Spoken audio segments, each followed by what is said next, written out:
एक पिता थे, उनका खुद का मेडिकल स्टोर था। मेडिकल में वो बैठते थे, सारे ग्राहकों को दवाई देते थे। उनका बेटा पढ़ने के लिए विदेश गया था, और जो विदेश चले जाते हैं, साइंस की 4 बुक पढ़ लेते हैं, फिर वो भगवान को कहाँ मानते हैं। उन्हें तो लगता है कि अपन ही भगवान है। उनका लड़का लंदन पढ़ के आया, सारी डिग्रियां प्रॉपर पढ़ाई करी, और वो जब पढ़ के आया तो वो अपने पिता के साथ ना मेडिकल की दुकान में बैठने लग गया। पिता का काम संभालने, उनका काम बड़ा था, थोक में बड़ा काम, काफी अच्छा पैसा कमा लेते थे वो लोग। पिताजी जो थे ना, वो भगवान श्री कृष्ण का एक चित्र उनकी दुकान में था, छोटे से लड्डू गोपाल जी। मंदिर छोटा सा था मेडिकल स्टोर में, वहीं पर भगवान कृष्ण का चित्र था, और गोपाल जी थे तो बूढ़ा बाप बेचारा रोज आए, धूप बत्ती जलाए, भगवान को प्रणाम करे, फिर अपनी दुकान आगे स्टार्ट करता था। उसने अपने बेटे से कहा, बेटा तुम भी भगवान की पूजा कर लिया करो। तो बेटा तो लंदन पढ़ के आया था, पिताजी ये सब मैं नहीं मानता, ये भगवान थोड़ी है। कोई बात नहीं, पिता समझ गए कि ये नहीं मानता। लेकिन वो आदमी जो था, उसका बेटा जो लंदन पढ़ के आया, वो बच्चा सबकी भलाई करता था, किसी का बुरा नहीं करता था, गलत नहीं करता था, लेकिन ईश्वर को नहीं मानता था। समय बीतता गया, उसके पिता का नियम था मंदिर में जाके प्रणाम करना, कोई कष्ट आ जाए तो भगवान से जाके कहना।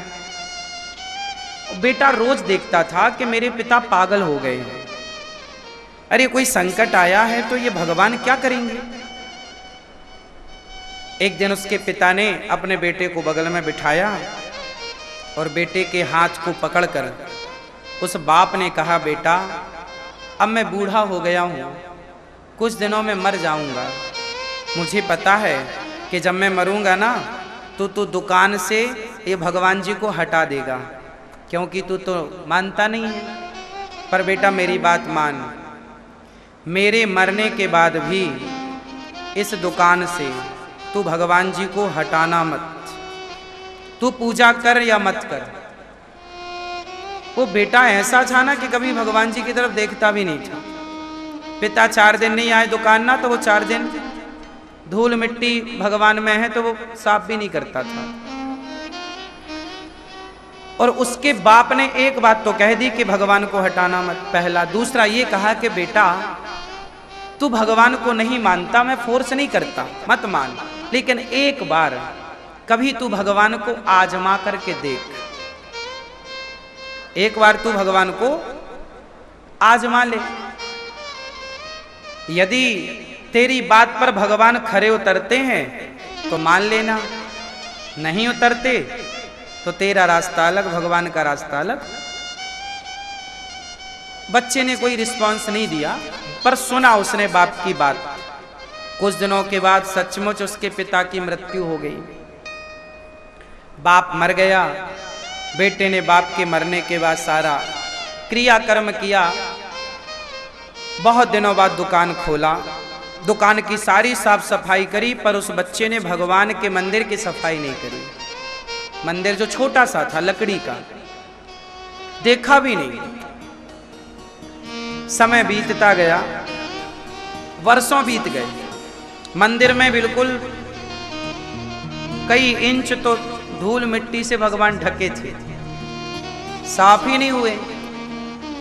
परंतु उसने हटाया इसलिए नहीं कि बाप ने कहा था कि भाई मत हटाना, तो चलो हटाया नहीं, पर उसने देखा भी नहीं। एक दिन एक घटना घट गई, वो घटना बहुत अलग थी। बारिश का मौसम था, सावन का महीना रहा होगा, बारिश थी, रिमझिम रिमझिम पानी था, और रात्रि के 8:30-9 बज रहे थे। उसने अपनी दुकान की शटर आधी गिराई और अपने दोस्तों के साथ दुकान के अंदर ही ताश खेलने लग गया। पत्ते टाइम पास कर रहा था दोस्तों के साथ ताश। सारी पूरी मार्केट बंद हो चुकी थी, सिर्फ इसकी दुकान खुली थी। अकस्मात उसकी दुकान के पीछे वाली गली में एक बूढ़ी मां बीमार पड़ गई और उस मां का एक छोटा सा बच्चा था। वो बीमार पड़ गई तो उसकी मां ने अपने बच्चे से कहा, और वो मां ना मजदूर थी, मजदूरी करके अपना एक बेटा था, पति था नहीं, और फुटपाथ पर ही रहती थी लगभग। पेड़ की छांव में कोई झोपड़ी बना रखी थी और वहां पर थी। अचानक उसकी तबीयत खराब हो गई। उसका बच्चा डॉक्टर के पास गया, पास में ही डॉक्टर थे। डॉक्टर साहब मेरी माँ बीमार है, चलकर देखो। दौड़ा दौड़ा डॉक्टर आया। डॉक्टर ने नब्ज देखी तो डॉक्टर ने बोला कि इसे तो अटैक आया है। तुरंत डॉक्टर ने दवाई लिख दी, ये दवाई समय पर लाओगे तो ये बच जाएगी वरना मर जाएगी। बच्चा ज्यादा से ज्यादा 7 साल का था, 7 वर्ष का बच्चा। डॉक्टर ने तो दवाई लिख दी और चले गए। अब माँ ने जो पैसे, मजदूर थी बेचारी, कितना पैसा होगा, जोड़ तंगोड़ के जो रखा, निकाल के बच्चे को दिया। बोले जा कोई मेडिकल खुली हो तो ये दवाई लेके आ। अब बच्चा पास के मेडिकल में गया पर पूरा मार्केट बंद था। चलता चलता बच्चा आगे चला तो एक दुकान में कुछ लाइट दिख रही थी, तो बच्चा आया और संयोग से बच्चा उसी दुकान पे आया जहां वो लंदन से पढ़ के बेटा बैठा था। उसने, छोटे से बच्चे ने आवाज लगाई, भैया, शटर को बजाया, भैया भैया क्या ये दवाई मिलेगी? तो वो पर्ची लिया और पर्ची देखकर हाँ बेटा मिलेगी। तो वो ताश खेल रहा था अपने दोस्तों के साथ, उसका पूरा ध्यान ताश में था और ताश खेलते खेलते उसने बच्चे को दवाई उठाई और पकड़ा दी। पैसे ले लिए, जितने बचे वापस कर दिए, पर ध्यान ताश में था। और जब बच्चा गया, जब बच्चा चला गया तब उसे याद आई कि भाई यहां तो मैंने चूहे की दवाई रखी थी। जो दवाई बच्चे को देनी थी उसी दवाइयों के पास उसने चूहे की दवाई रख दी थी। किसी ग्राहक ने लौटाई होगी तो वो रख दी कि बाद में वो अपनी जगह पे रख देगा, पर ध्यान ताश में था तो उस बच्चे को उसने चूहे की दवाई पकड़ा दी। अब भैया वो तो मेडिकल वाला तो जानकार था ही, वो तो ये जानता था कि ये जो दवाई बच्चा मांग रहा था वो अटैक पड़ने पर ये दवाई दी जाती है। तो वो बच्चा समझ तो गया कि कितना सीरियस मामला है और उसने चूहे की दवाई और दे दी। तो अब अटैक वाले को चूहे की दवाई दे दी जाए तो वो तो मर ही जाएगा। अब तो ये आदमी घबराया, शटर उठाई, चारों तरफ बच्चे को ढूंढा, कहाँ गया, पर रिमझिम बारिश थी, कहाँ से आया कहाँ चला गया पता नहीं। बहुत ढूंढा इस आदमी ने कि वो बच्चा कहाँ से आया, पर नहीं मिला। अब ये तो परेशान हो गया कि देखो आज मेरी गलती के कारण वो बच्चा तो जाके दे देगा और वो सीरियस उसकी माँ है तो वो पिला देगा, वो मर जाएगी। उसने सोचा कि आज मेरी गलती के कारण एक हत्या हो जाएगी। तभी उसको अपने बाप की बात याद आई कि जब कोई संकट आवे तो एक बार भगवान को आजमा के देखना।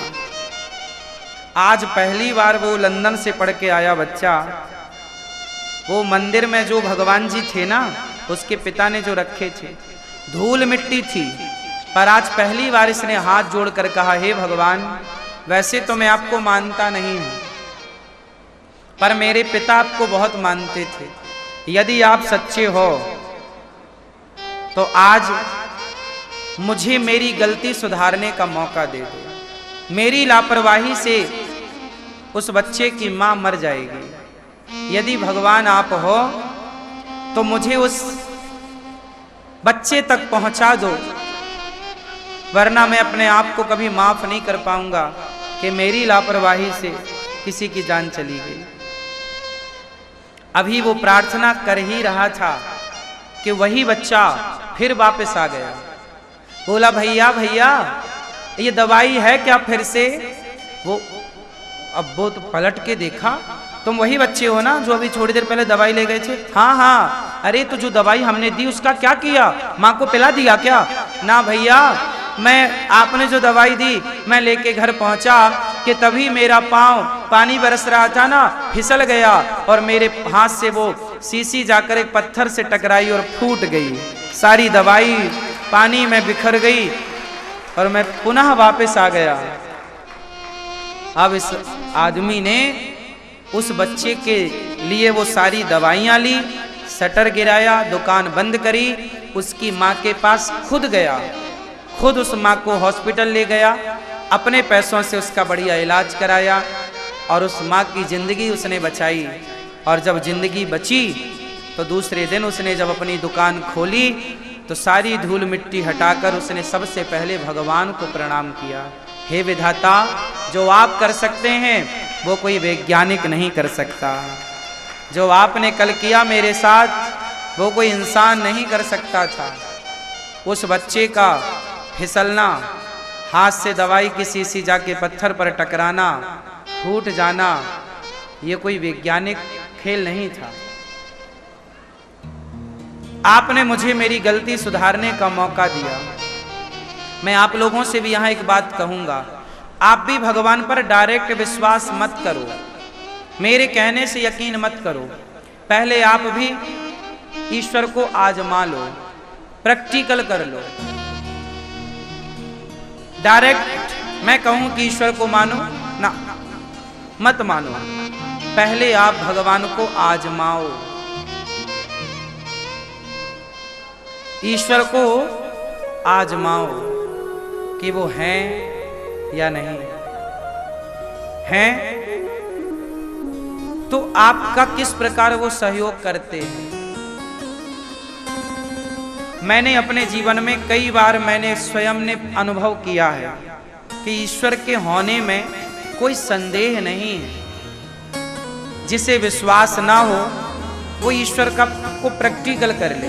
मैंने तो कर लिया है, इसलिए अब विश्वास ना करने की गुंजाइशें खत्म हो चुकी। मैं इस बात का प्रमाण हूं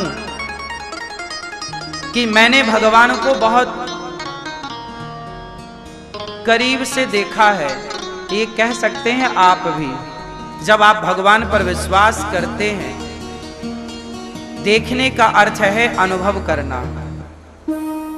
देखने का अर्थ है बहुत करीब से मैंने अनुभव किया है। जो हो रहा है वो मेरी मर्जी नहीं है, वो भगवान की मर्जी है। बस विश्वास की आवश्यकता है। मेरी माँ, पानी में जितनी शक्कर डालोगे पानी उतना मीठा होता चला जाएगा, हाँ या ना?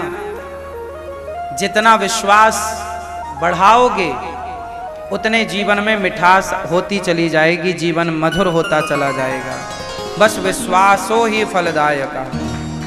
मंत्र जाप मम दृढ़ विश्वासा, पंचम भजन सुवेद प्रकाशा। इसलिए ईश्वर के ना होने का कोई सवाल नहीं है। आप भी कभी प्रैक्टिकल करो,